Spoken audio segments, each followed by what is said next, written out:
TV Canção Nova, na alegria de sermos uma imensa família. Estamos começando o nosso programa Gente de Fé, um programa que você normalmente acompanha em nossa programação e que tem por objetivo, pelo testemunho daqueles que nos visitam, termos a nossa fé engrandecida, termos a fé como esta chama que precisa ser mantida acesa na vida, como ela é, no nosso dia a dia. No programa de hoje, ele é especial por sua presença que nos acompanha e ele é especialíssimo por quem eu tenho a honra de entrevistar, nosso querido fundador, Padre Jonas Abib. Como é que está, Padre? Tudo bem? Obrigado por esse especialíssimo, né? Mas é verdade. Eu teria o lício, mas em todo caso, estamos aí com muita alegria mesmo. Dos programas, da nossa programação, é daqueles que eu gosto muito. A gente vê, não é aquele programa dinâmico, não é aquele programa assim super editado, pelo contrário, é uma conversa, não é? Mas é que está, é um bate-papo de fé, não é? Onde as pessoas põem a público as coisas do coração, as coisas da vida. A coisa mais preciosa que nós temos é aquilo que um especialista em marketing falou a respeito de nós, né? O que vocês passam é o produto que o mundo mais precisa. Ele disse, vocês passam um Deus vivo e vivido. Né? Eu nem sei se o português é correto, mas ele se expressou assim, um Deus vivo e vivido. O significado é mais forte. Não é? É sim. E, aliás, eu tive um professor de português, Padre Antônio Lages Magalhães, vivo, forte, com mais de 90 anos, né? Que dizia justamente isso. Né? A língua está à nossa disposição. Claro, a língua vai adquirindo as suas regras, que são as melhores maneiras de poder se expressar, porque a língua é um meio de comunicação. Mas, disse ele, a língua tem que estar à nossa disposição e não a nós à disposição da língua. Então, ele, embora fosse um homem assim até purista na questão do vernáculo, não é? Ele também tinha muitas concessões desse tipo. Eu aposto que o meu professor, né, nós o chamávamos de velho mestre, né? Sempre que eu me encontro, eu volto a dizer, ele tem um sorriso assim especial, não é? Quando a gente o chama de velho mestre, porque realmente ele é um velho mestre, no melhor sentido da palavra.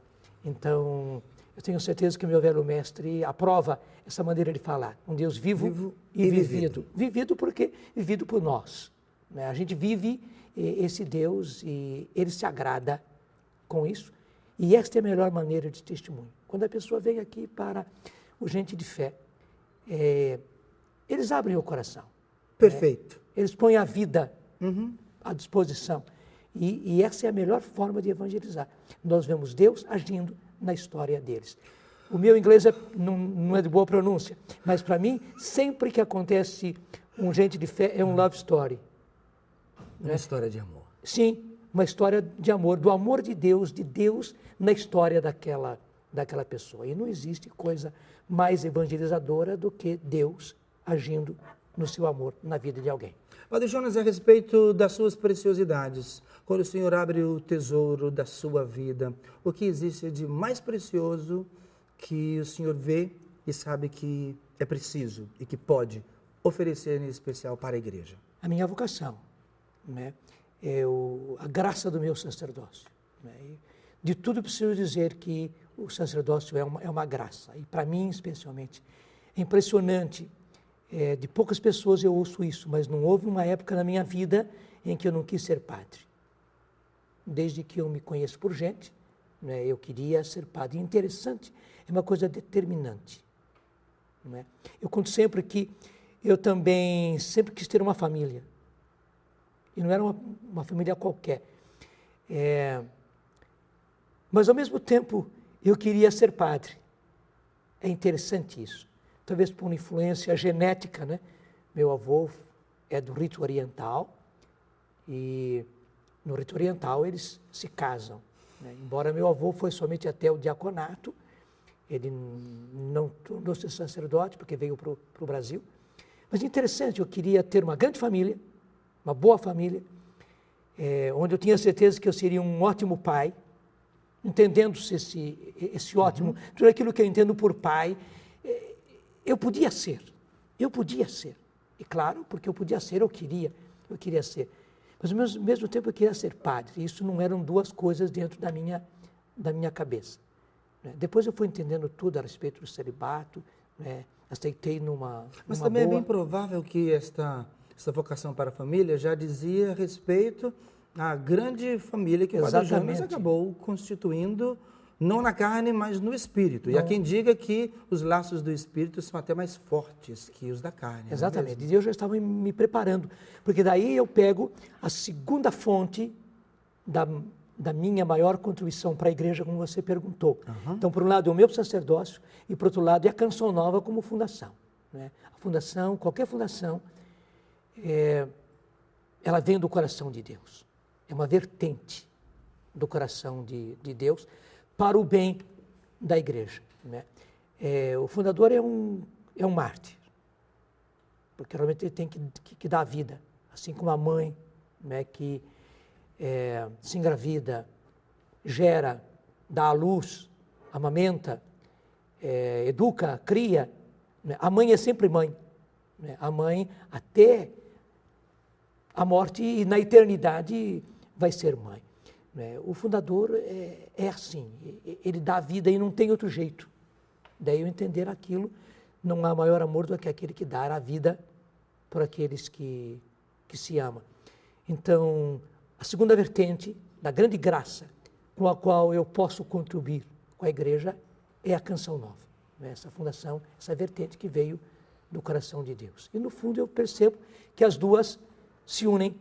Né? É como o rio Amazonas, né? Que vem o Negro e vem o Amazonas, bem distintos no começo, até dupla coloração, né? Durante quilômetros se vê as águas bem diferentes, até que as duas se unem. Na verdade, na minha vida é a mesma coisa, uma vertente só, bifurcada, né? Do meu sacerdócio e, graças a Deus, da Canção Nova. A Bíblia conta que não existe fé que não passe por provação. Sim. Qual foi a sua maior provação? É difícil na dizer. fé até hoje. É na fé? É na fé. Interessante. Digo com liberdade, acho que a primeira vez que eu digo isso em público foi a respeito realmente da Eucaristia. Impressionante. Porque naquilo que é um dom maior, eu creio que esteja também a maior tentação. Não foi à toa que Jesus foi terrivelmente tentado na sua agonia ali no Horto das Oliveiras. Porque era o momento da sua entrega à vontade do Pai. Interessante foi até durante o meu seminário, me veio uma dúvida assim muito grande. Eu não estranho aqueles sacerdotes que têm dúvida a respeito da presença real de Jesus na Eucaristia. Né? Passei por isso. Passei. Interessante o que se dizia, o que o senhor fazia naquele tempo? Naquele tempo eu vivia da fé. Interessante, eu vivia da fé da igreja. Eu dizia, eu quero estar com a fé da igreja, eu quero crer como a igreja quer. Eu quero crer como a igreja crê. Né? Mas eu procurava, eu buscava, eu perguntava, eu questionava. Eu me lembro direitinho de um professor meu de teologia, que hoje é bispo, graças a Deus. E eu, uma vez, como eu aqui diante de você, né, olhando nos olhos dele, até foi durante um exame. Nós tínhamos acabado o exame, naquele tempo era muito comum o exame oral. Né? Eu tive a coragem de, terminado o meu exame oral, entrar pelas minhas dúvidas quanto à Eucaristia. Né? E dizer para ele, mas não podia ser assim, deste jeito. E ele também, com a mesma firmeza, olhando para os meus olhos, disse não. Não é? A fé da igreja é assim, assim, assim, assim. A fé da igreja é assim, porque Jesus falou assim, assim, assim, assim, assim. Para mim foi ótimo. Não é? Eu vi que a profissão de fé daquele meu professor foi como que um fundamento para mim. Eu não fui por ele. As dúvidas caíram pela graça. Né? O meu coração foi moldado por Deus quanto a essa verdade da Eucaristia. Mas aquele momento em que ele, com toda franqueza, me disse, a igreja crê assim, e a igreja crê assim, porque na Bíblia, na palavra de Deus, Jesus fala assim, assim, assim, assim, assim, e São Paulo fala assim, assim, assim, assim, assim, foi um fundamento, foi uma base para mim. E eu até fico me dizendo, meu Deus do céu, era preciso que muito mais gente fizesse profissões de fé desse jeito. Que mais gente falasse com clareza a respeito de como crer, porque a igreja crê assim. E crê assim porque a Bíblia diz assim, porque Deus diz assim, porque Jesus diz assim, porque o apóstolo tal diz assim. Os nossos irmãos teriam muito mais embasamento para a sua fé. A fé é sempre uma graça, mas é preciso também essa fundamentação. Que foi como se deu também com o Senhor, não Exatamente, é isso? exatamente. Padre, falando em fundamento, eu imagino que a sua família, deve ter sido um enorme fundamento para a sua história, para a sua vocação. Ainda bem que eu não estou sozinho aqui para lhe fazer perguntas. Existem pessoas que estão presentes na sua vida hoje, que marcaram a sua vida, que também têm perguntas para lhe fazer no programa de hoje. E o senhor acompanha por aquele VT ali, porque vem uma primeira pergunta. É uma pequena traição. Vamos lá. Olha lá.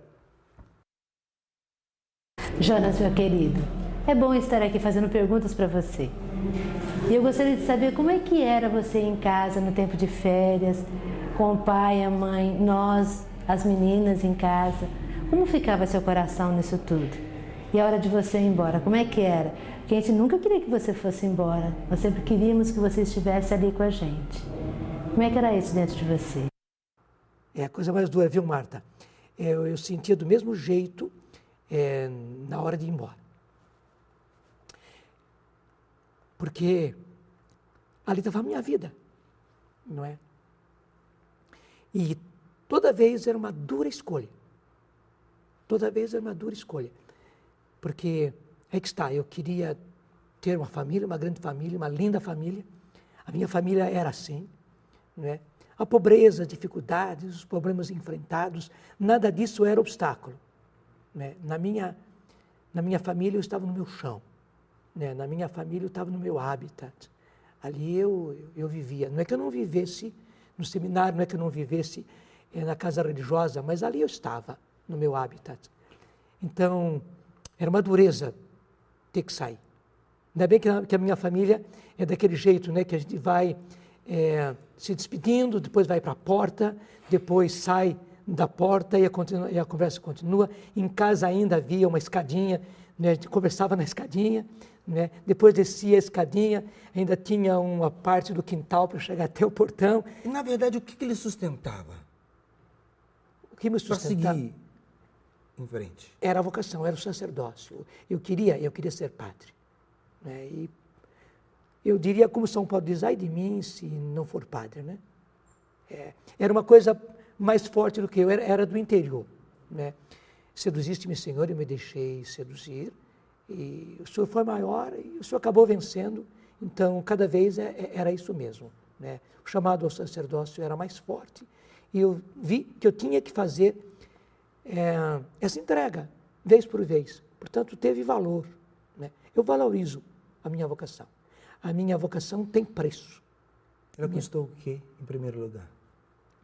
Ela custou, em primeiro lugar, a minha entrega total. Né? Quando eu canto, tudo te entreguei, nada me restou, livre eu fiquei para te amar. Meu Deus, não era qualquer coisa, era verdade. Era e a Deus minha entrega, vivo e vivido. E vivido. Né? Eu tive que entregar a minha família, eu viver com a minha família, com meu pai, com a minha mãe, estar com eles. Né? Custou tudo isso. Isso para mim era caro, era muito caro. Né? Tinha um alto preço. Eu valorizo muito a minha vocação. Claro, depois a gente vê que tudo que a gente deu é quase nada em comparação com aquilo que recebe. Mas aquilo que a gente deixou é valioso. Eu duvido daqueles que dizem que não deixei nada, não foi difícil. Então, essa pessoa não dá valor à sua vocação. Né? A minha vocação tem um preço alto. Me custou muito. Né? Eu posso dizer, me custa ainda muito, porque a gente continua lutando. As lutas hoje são outras. Né? Mas ela custou muito, ela custa muito, ela tem um grande valor. A minha vocação é valorizada para mim. Sobre os cursos de hoje, a gente vai continuar conversando já, porque já está na hora do nosso primeiro intervalo. Tenho certeza absoluta que você não vai desgrudar daí de forma nenhuma. Nós vamos ao intervalo e voltamos rapidinho no segundo bloco desse Gente de Fé especial com o Padre Jonas Abi. Até já.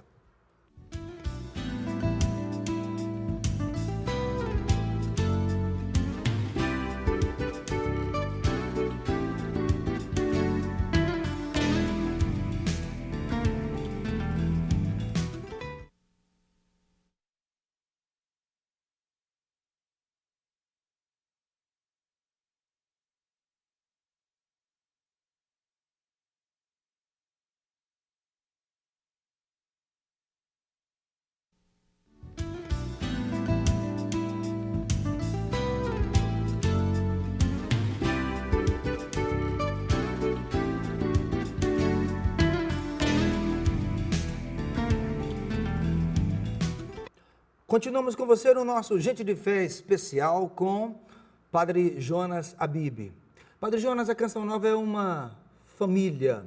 Deus foi colocando no seu coração desde sempre um desejo também enorme de constituir uma família, que hoje ela é enorme, que diz respeito a nós, mas diz respeito a tanta gente por esse mundo afora, que também diz, sou filho do Padre Jonas Habib, sou filha do Padre Jonas Habib. O senhor é pai de uma geração. Um de seus filhos também disse, Ricardo, sozinho, nem pense que você vai ter esse privilégio.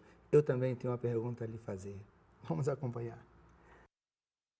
Padre Jonas, eu conheço o senhor há mais ou menos 20 a 22 anos e deu para acompanhar um pouco essa projeção, né? Tudo aquilo que a Canção Nova é hoje, lá desde o comecinho. E eu sei que o senhor foi um homem muito perseguido ao longo desses 22 anos, né? Muito criticado, o senhor foi muito elogiado, mas também na mesma proporção, talvez uma proporção maior, o senhor também foi muito perseguido em todos os setores desse contexto que nós vivemos hoje, por pessoas que entendem, por pessoas que não entendem, por pessoas que gostam do Senhor, e até mesmo por pessoas, aliás, e principalmente por pessoas que não gostam do Senhor. A minha pergunta é a seguinte: a perseguição fez do Senhor mais Padre Jonas ainda? A perseguição fez da Canção Nova mais Canção Nova ainda? Essa perseguição, ela suscitou dentro do Senhor uma força, uma garra muito maior? Eu creio que sim. Ou é uma impressão minha? Fala um pouquinho disso que foi uma realidade ao longo desses últimos 22 anos, dessa vida pública que o senhor tem. Como é que o senhor administrou essa perseguição? Ou seja, essas críticas, até mesmo as calúnias. Como é que o senhor, como homem de Deus, como um homem de frente, conhecido nacionalmente, administrou tudo isso e conseguiu, inclusive, reverter tudo isso? Conta para nós. Do jeitinho que você falou, viu, Donga, não tem dúvida nenhuma. Isso me fez, né? Isso fez a Canção Nova. E, aliás, eu sempre uso essa comparação. A forma ela tem que ser muito forte, né? Se você põe uma forma fraca e põe o gesso ali dentro, o que acontece não é dar a forma, mas acontece uma deformação, porque a forma cedendo, né? Imagine você vai fazer você quer fazer uma linda estátua de São José, você gosta demais de São José, não é? A forma pode ser perfeita, e o artista foi mestre em fazer um negativo daquela forma, mas na hora que você coloca o gesso, se a forma ela for fraca, né, ela se abre, depois quando o São José estiver pronto, ele estará deformado, ninguém vai gostar daquela imagem de São José, porque ela está deformada. E por que está deformada? É porque a forma foi fraca. Eu posso dizer que, graças a Deus, a forma que Deus usou conosco foi muito forte, resistente, não é? Eu entendo a palavra perseguição, mas eu diria, eu sofri muita resistência, né? E por que sofri muita resistência? Porque, graças a Deus, eu estava inovando, né? E, claro, inovando, eu estava também renovando. Eu nunca quis ser um renovador. Nunca tive isso, nunca quis ser um inovador, nenhuma dessas palavras. O senhor está se referindo a essa questão de ser uma pessoa inovadora, usando um tempo no passado. Só que o Padre Jonas, desses 22 anos atrás que o Dunga acabou de falar, ele não mudou, ele continua sendo... Sim, continua. Da mesma forma. Exatamente, só que hoje essa inovação, esse novo, já está muito mais evidente. E uma vez que está mais evidente, as pessoas puderam ver qual é esse novo, qual é a contribuição. Hoje o nosso novo está contribuindo, hoje a Canção Nova é uma realidade forte, linda na igreja, uma realidade concreta, não é? Inclusive uma realidade material, incontestável. Não é? Então, deixa eu dizer assim, entre aspas, goste ou não goste, ela está aí. Hoje era uma realidade concreta, material. Então, mas naquele tempo era muito mais difícil, então a resistência ela era muito maior, por isso muito mais sofrida. Hoje eu sofro muito menos, porque também eu já entendi tudo isso. Hoje eu fui aprendendo a administrar tudo isso. Hoje eu vejo qual é o objetivo de Deus, onde é que Deus quer chegar. Naquele tempo, não. Hoje o senhor sofre menos porque as perseguições são menores Não, ou são o até senhor maiores. se tornou capaz de Administrá-las melhor? De administrá-las melhor, porque eu vejo um finalismo, eu vejo onde Deus quer chegar. E aonde Deus quer chegar? É que está o bonito, eu não sei. É por isso que estamos num jeito de fé. Né? Senhor, meu amigo, assim lado a lado, eu caminho confiante, onde fores eu vou. Padre Jonas não sabe de tudo. Não sei. Senhor, não pergunto para onde me levas. Se tu queres, eu quero. Se tu fores, eu vou. Essa foi a música que eu compus para o meu subdiaconato, para o meu diaconato. Né? Eu sabia que eu estava dando um passo e que esse passo era irreversível. Eu ia receber os sacramentos da ordem, porque diaconato já é ordem. Eu peguei o meu violãozinho e saiu isso, né? Senhor, meu amigo, e esse meu amigo saía espontâneo, né? Eu podia chamar Deus de meu amigo, Senhor, meu amigo, assim, lado a lado, eu caminho confiante. Onde fores, eu vou. Senhor, não pergunto, é poético até, né? Senhor, não pergunto para onde me levas. Se tu queres, eu quero. Se tu fores, eu vou. E é isso que tem sido a minha vida o tempo todo. Não mudou nada, não é? O que eu vou fazer, né? E essa é a aventura da fé para qualquer pessoa. Né? Mas para não fugir da questão da resposta do Dunga, que são as perseguições ou as resistências, isso foi me dando têmpera. Eu sei que hoje eu sou um homem de têmpera. Então, além de eu ver, hoje eu sei chorar sozinho, graças a Deus, e muitas vezes eu fiz no passado, e muitas vezes eu faço no passado. Hoje também eu sei chorar, não somente sozinho, eu sei chorar só no coração. É uma arte. É como ventríloco. Né? É chorar por dentro. Por dentro. Né? Pode ser que isso até mesmo acabe um tanto com a saúde da gente. Né? Mas há situações em que você não pode fazer diferente, você tem que chorar por dentro. Né? Também porque eu entendi e hoje eu faço disso o lema de vida. Os problemas são meus. Né?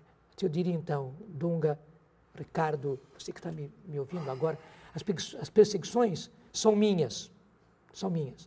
Agora a cara é dos outros. E eu não posso ter uma cara feia, só posso ter uma cara boa, como diz o meu amigo Edson, só posso ter uma cara boa. Aliás, eu tenho que espelhar Jesus, e Jesus sorridente, Jesus que também sofre, mas Jesus acolhedor, né? Um Jesus pacífico, um Jesus que transmite paz, tem que transmitir pela minha cara. A minha cara é o meu melhor meio de comunicação. Isso me faz lembrar uma frase sua, que ela também é marcante hoje para nós. Aguenta firme, meu filho. Meu filho. E o Padre Jonas diz isso para o Brasil inteiro, para o mundo inteiro. Aguenta firme, meu filho. Porque eu digo isso para mim. Exatamente o que eu queria saber. E se eu não dizia isso para mim como frase, não é? Eu dizia isso para mim na realidade, desde menino. Eu conto sempre que eu era gago, mas eu queria ser padre. E como é que eu podia ser padre e gago? Foi uma luta. Que angústia, hein? Que angústia, realmente. E era aquele negócio, aguenta firme, meu filho, eu vou chegar lá. Eu me lembro que eu pegava um livro na mão e ficava lendo nos pátios do Colégio São Manuel, aqui em Lavrinhas, bem próximo de nós, lendo em voz alta. Eu parecia Sócrates, né? É Sócrates ou Platão? Acho que foi Sócrates, né? Que colocava a pedrinha na boca e ficava falando na beira do mar. Né? Era algo semelhante que eu fazia. Eu também aprendi que quem é gago não gagueja quando canta. Né? Então eu pegava um livro, ou de gregoriano, canto gregoriano, ou de música polifônica. Eu já tinha aprendido a ler música, aprendi cedo isso no seminário, e ficava cantando com as notas. Sol, lá, sol, mi. E ia cantando com as notas. O texto. Né? O texto. Né? A música escrita ali, a partitura, eu li a partitura.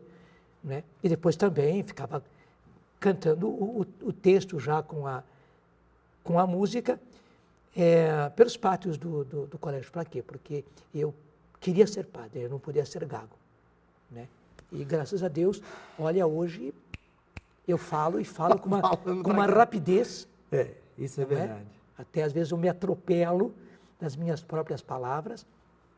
Tal é a velocidade da minha fala. Mas aí também eu adquiri uma dicção. A minha dicção é diferente. Né? A minha voz, ela é De fácil identificação. Exatamente. Não é? Eu não tenho uma grande voz, mas a minha voz é bem identificada. Aliás, eu tenho uma voz pequenininha, curtinha, rouquinha, com todas essas coisas, mas eu uso bem o meu instrumento. Assim como eu comecei, primeiro tocando na mão. Eu tocava. Hoje eu não sei mais. Eu dava toda escala aqui, eu dava 2 escalas na mão.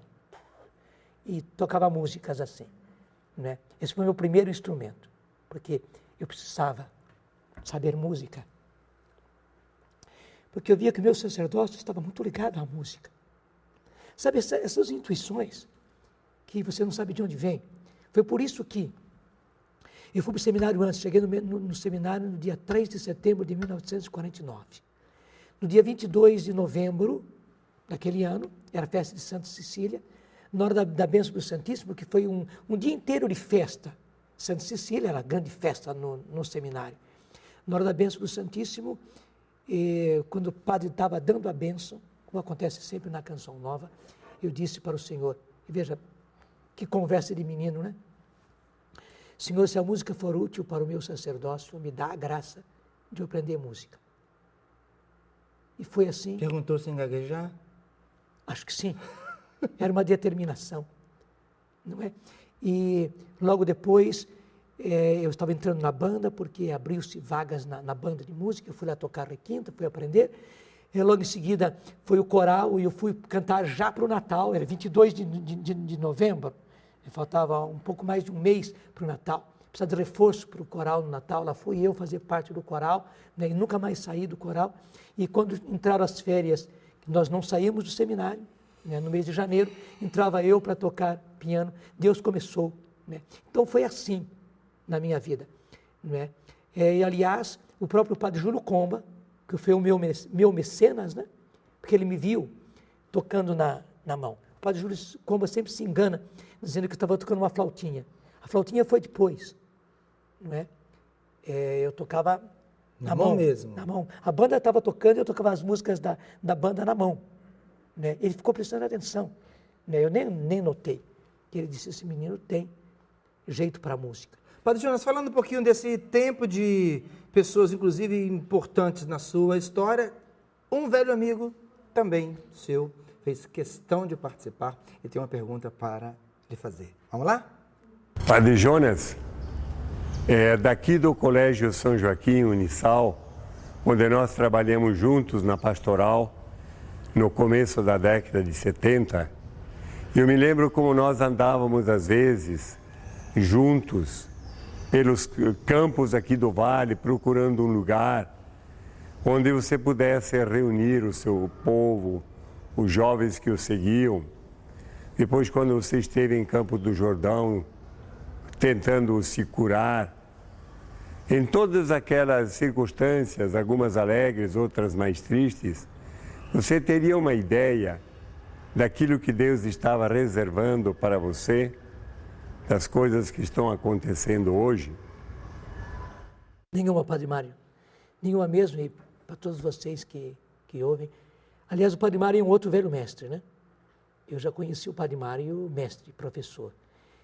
Eu era estudante, estava começando no seminário, já estava bem mais adiantado. Né? Ele é um velho mestre, um bom mestre, o Padre Mário. Grande amigo, realmente. Mas eu preciso dizer para todos, eu não fazia ideia, né, do que Deus... Aliás, se soubesse, né, eu sairia correndo, eu não imaginava. Deus foi muito mais longe do que eu podia imaginar. Eu só posso dizer sempre, né, e para isso já se tornou o lema, isto é obra de Deus, é um milagre aos nossos olhos. Ver a Canção Nova e ver tudo aquilo que Deus fez é realmente ver um milagre. A Canção Nova, ela é do carisma de Dom Bosco. Um outro salesiano, Padre Antônio Carlos Ferreira, foi que me disse isso em Roma. A Canção Nova não veio do tronco da congregação salesiana. Foi ele que falou. Eu não teria coragem de dizer isso. Ele disse, a Canção Nova veio da raiz do carisma de Dom Bosco. Então, realmente, ela veio da raiz do carisma de Dom Bosco, está aí, realizando hoje a parte que nos cabe do carisma de Dom Bosco. Porque o próprio Padre Ferreira dizia O carisma de Dom Bosco é tão grande, tão vasto, que ele não termina com as duas grandes congregações, os Salesianos de Dom Bosco e as Filhas de Maria Auxiliadora. Não termina aí. Há uma infinidade de outras obras surgindo, né, desta raiz do carisma de Dom Bosco. Ele dizia, a Canção Nova é uma delas. Realmente eu não podia imaginar. Para mim é uma grande alegria ver que hoje a Canção Nova realiza a parte que lhe cabe do carisma de Dom Bosco. Ok. Em boa companhia, o tempo passa rapidinho. Nós vamos para um breve intervalo e voltamos já já com o terceiro e último bloco do nosso Gente de Fé. Desculpa lhe dizer, mas você continua grudadinho aí na TV e a gente já volta.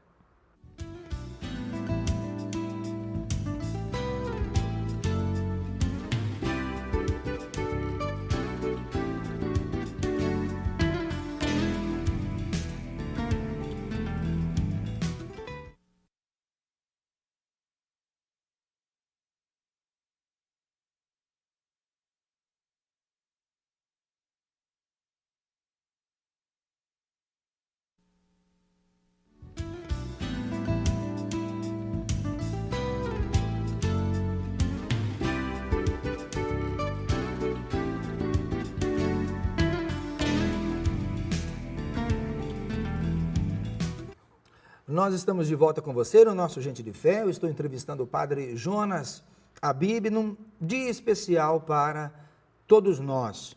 E a oportunidade de conhecer mais de perto a história do padre Jonas, fundador da comunidade Canção Nova. Padre Jonas, eu estou aqui com um jornal.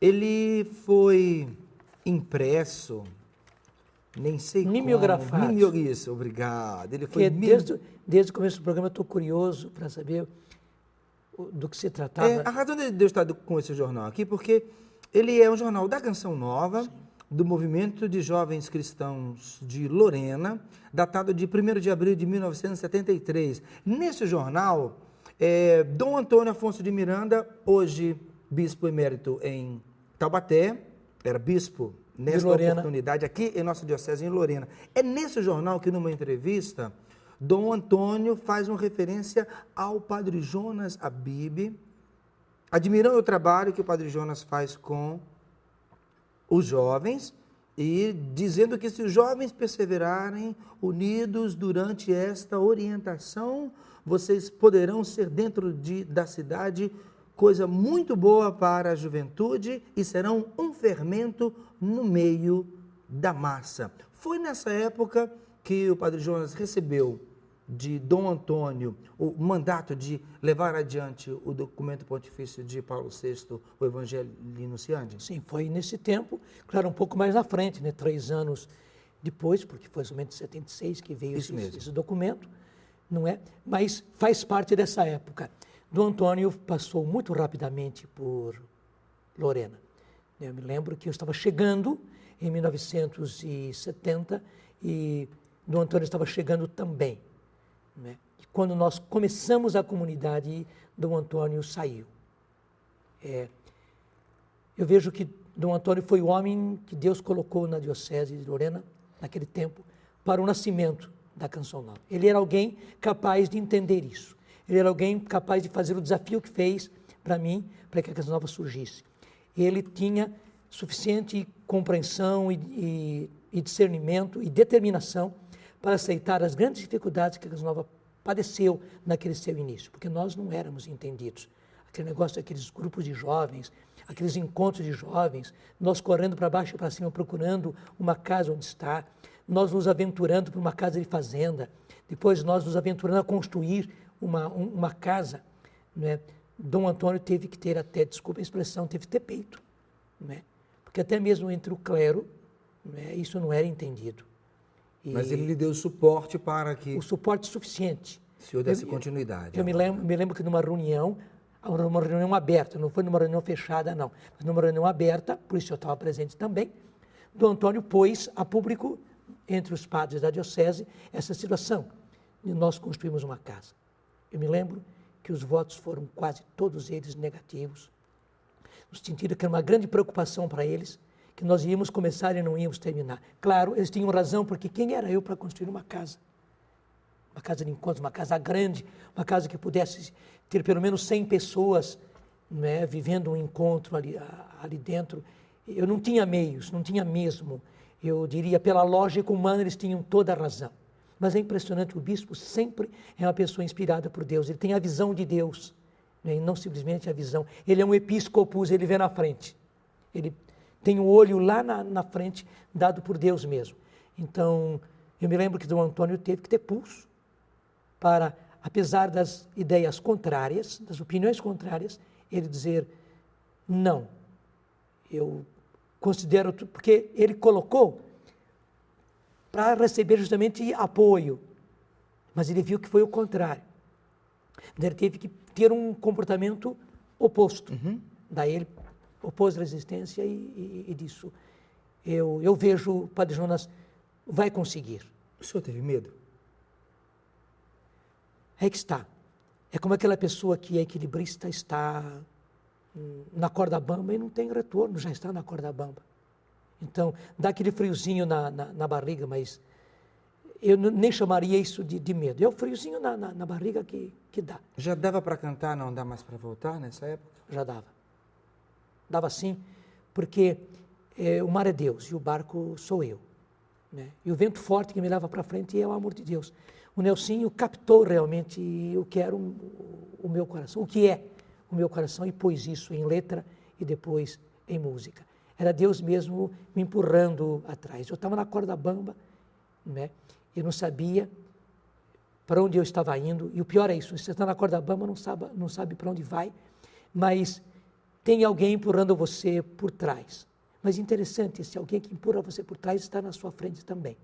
Você sente uma segurança de Deus. Essa é a segurança de fé. Né?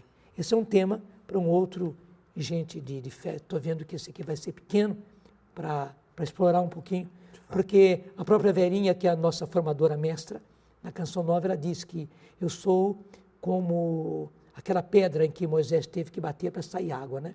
Então, tirar a água da pedra. Ela diz, quando a gente bate no Padre Jonas, como se bate na pedra, jorra a água, né? E jorra assim. Essa é uma outra vertente para um futuro, pode tomar nota, né? Um futuro gente de fé. Ok, Padre Jonas, Deus lhe deu filhos e filhas. Uma de suas filhas também não quis estar por fora e também tem uma pergunta para lhe fazer. Vamos lá? Vamos lá.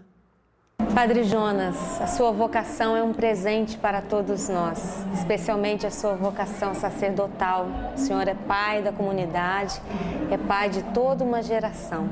E nós gostaríamos de saber, na sua história sacerdotal, da sua vocação, o que foi a pessoa do seu pai, o Senhor Sérgio Habib.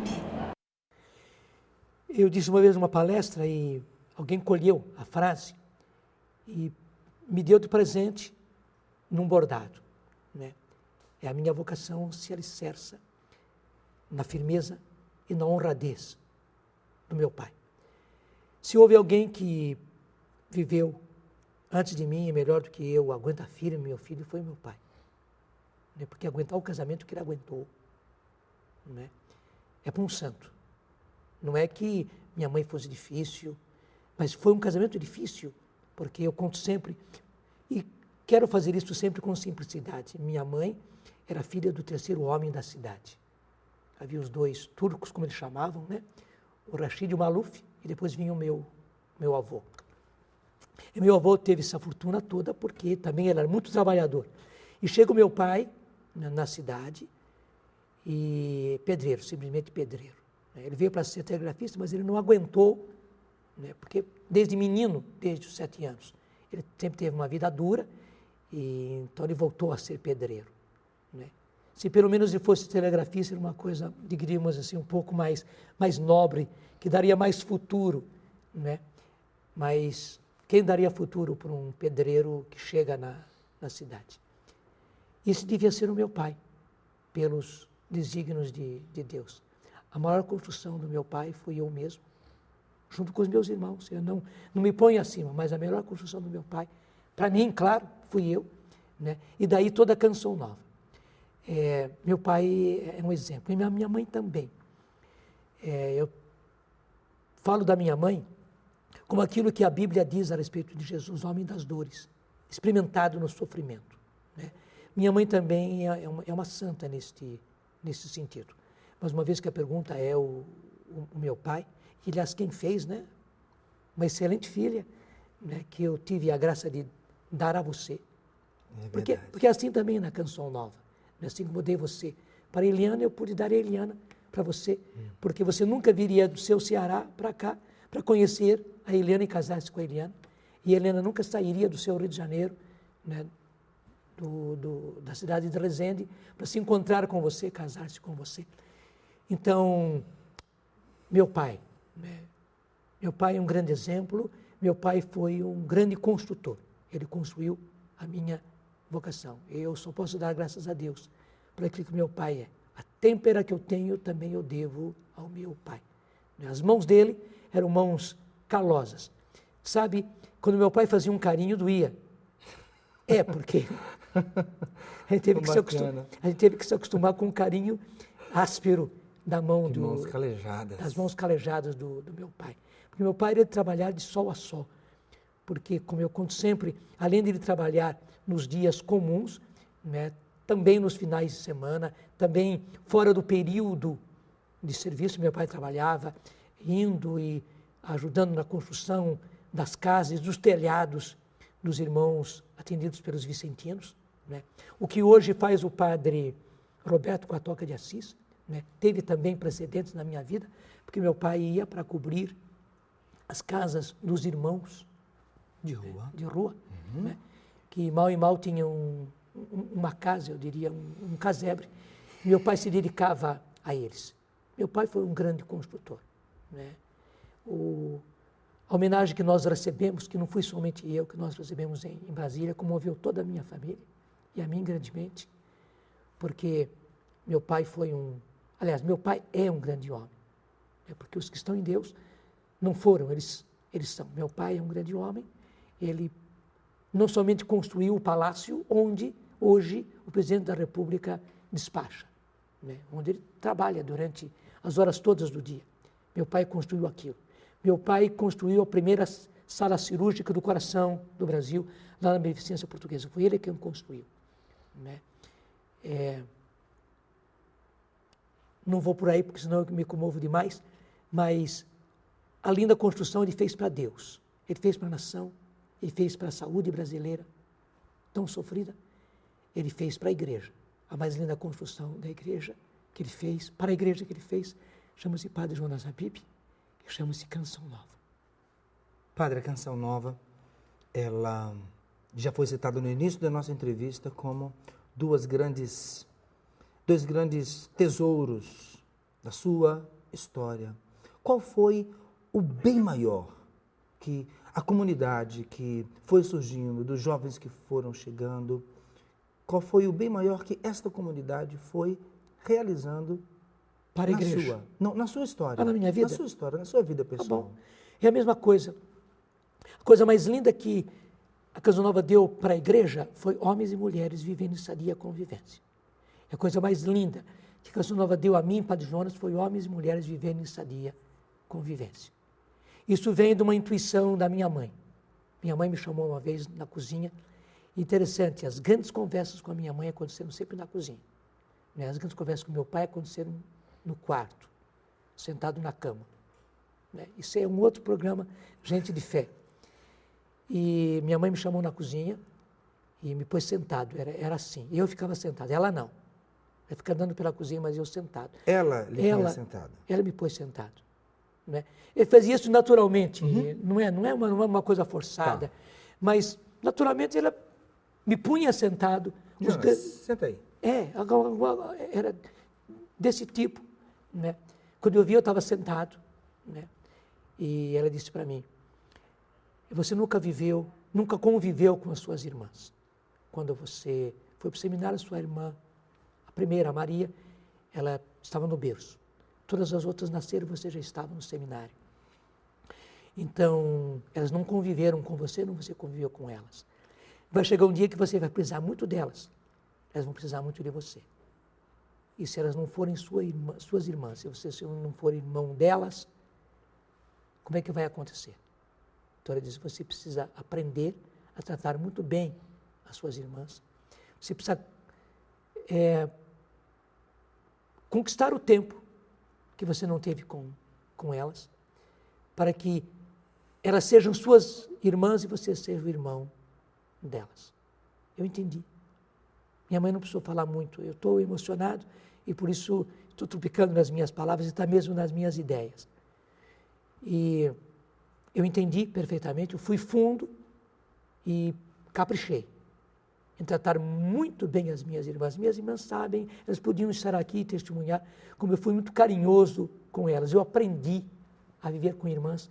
Eu acho que a lição da minha mãe foi maravilhosa, porque daí eu aprendi a conhecer, entender a psicologia da mulher, o que é a mulher, o jeito diferente da mulher, e como é que um homem deve tratar uma mulher, como é que um homem tem que entrar na vida de uma mulher. Eu acho que, de certa maneira, eu cometo gafes, porque acho que todos nós cometemos, acho que você tem mesmo como pai e como esposo comete gafes, não é? Eu cometo gafes também, porque a mulher é um mistério maravilhoso, né? Nós homens somos muito pouco conhecedores disso, é um outro gente de fé, mas eu acho que eu aprendi a conhecer bem a mulher na essência, não aquilo que se fala de conhecer mulher, não, eu aprendi a conhecer a mulher e hoje eu posso ser até mestre dentro da comunidade. Nós aprendemos a conviver, né? Hoje o feminino na Canção Nova é uma riqueza e jovens e adultos, homens e mulheres, vivendo em sadia convivência, foi a coisa mais linda para a minha vida, né?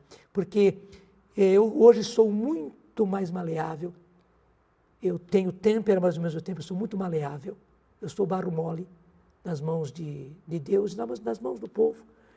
E quem fez isso foi justamente a minha comunidade. Foram os homens e as mulheres vivendo em sadia convivência e fizeram isso para mim.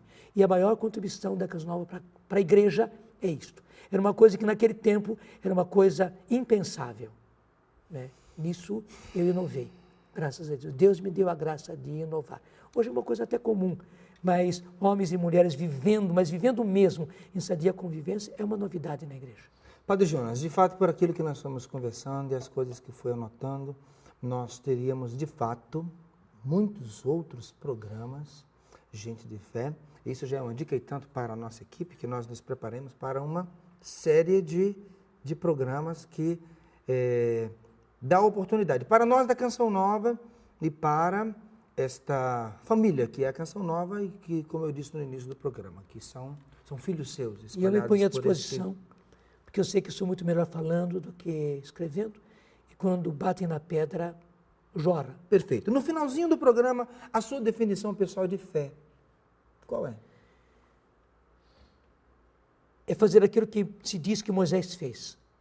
É como se visse o invisível, Moisés caminhava. Foi isso que eu vivi, isso que nós somos convidados a viver, como se visse o invisível. Claro, o invisível já diz que não se vê, mas como se visse o invisível, a gente caminha. Não tem mais nada a dizer. E isso é a minha vida. Ela foi assim, como se visse, como se estivesse vendo o invisível, eu caminho. E eu digo para os meus filhos, vivam assim, porque é uma grande aventura. Isso é viver a fé. Muito bem. Promessa cumprida. Nós já tínhamos avisado a você que aqui o Padre Jonas ia contar aquilo que ainda não tinha contado. Padre Jonas, muitíssimo obrigado. O gosto de Quero Mais é enorme, mas a gente fica na expectativa, maior ainda, de que a gente possa se reencontrar numa outra oportunidade para mais um Gente de Fé. Eu agradeço muito, porque para mim foi bom este programa, não é? Eu vou revê-lo muitas vezes, não apenas agora, eu vou revê-lo, né? Porque me fez bem. Eu vejo que eu sou o primeiro beneficiado, porque quando batem no coração, o que jorra não é coisa minha, o que jorra é coisa de Deus, não é? É como se fez com o coração de Jesus. Aquele soldado não imaginava o que estava fazendo quando atravessou o coração de Jesus, né? Eu fico agradecido quando tocam no meu coração, até mesmo quando ferem o meu coração. Assim como o sândalo, quando ferido, ele solta perfume, né? Graças a Deus, o meu coração também, quando ferido, hoje eu solto perfume. Acho que no passado eu já soltei fel, né? Hoje eu solto perfume. E mais do que isso, mais do que perfume, eu solto muita coisa de Deus. No meu coração verte coisa de Deus. Isso é muito precioso. As pessoas merecem. Isso é ser gente de fé. Obrigado, Padre Jonas. Sua bênção. Deus abençoe você. Deus abençoe você que está nos acompanhando pela TV Canção Nova. Pois é, chegamos ao final do nosso programa, mas graças a Deus a Canção Nova continua com você 24 horas no ar, contando com você, que é da nossa família, mantendo, sustentando, fazendo crescer esse meio de comunicação. Fica tranquilo, eu também fico na maior expectativa para o nosso próximo Gente de Fé. Até lá.